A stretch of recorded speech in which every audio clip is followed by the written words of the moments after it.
Pringles offre gracieusement son soutien à ce podcast. Goûtez à la nouvelle saveur mystère de Pringles et présentez votre solution sur mysterepringles.ca pour courir la chance de gagner 10 000 $. Toujours coincé? Écoutez mon podcast pour trouver les indices.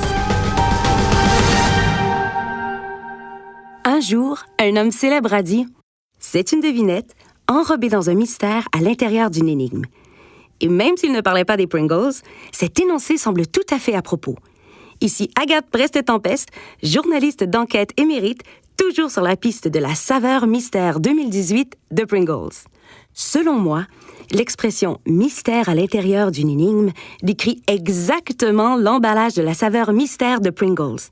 Un cadenas à combinaison dans une dorure ancienne. Je me suis demandé, cet emballage serait-il un indice en soi?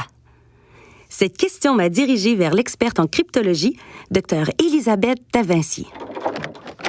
Dr. Davinci a résolu quelques-uns des mystères les plus complexes au monde, du déchiffrage des cryptogrammes millénaires du Sphinx à l'interprétation d'anciens symboles peints dans les toiles du Vatican. Au départ, elle avait bien peu à dire sur le tube. Sauf que c'est juste une boîte de croustilles.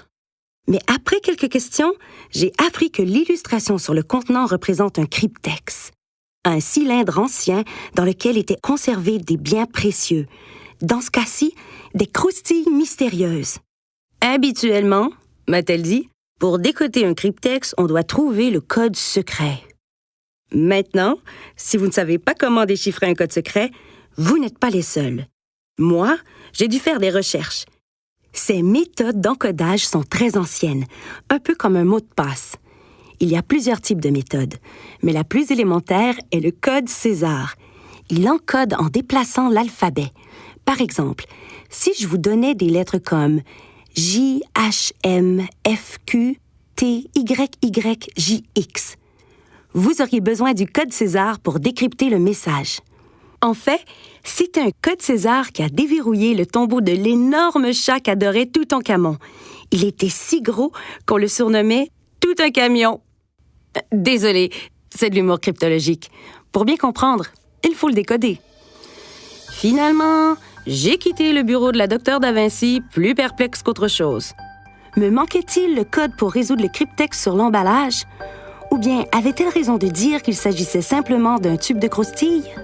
C'est peut-être le temps de mettre mes efforts sur quelqu'un plus apte à résoudre ce genre de cas. Pas uniquement un amateur de casse-tête, un professionnel, pas trop dispendieux. On en parle à mon prochain podcast. Allô, c'est encore moi. Avez-vous trouvé l'indice dans l'épisode de cette semaine? Dites-moi ce que vous en pensez et essayez de deviner la saveur mystère pour courir la chance de gagner 10 000 $ sur mysterepringles.ca.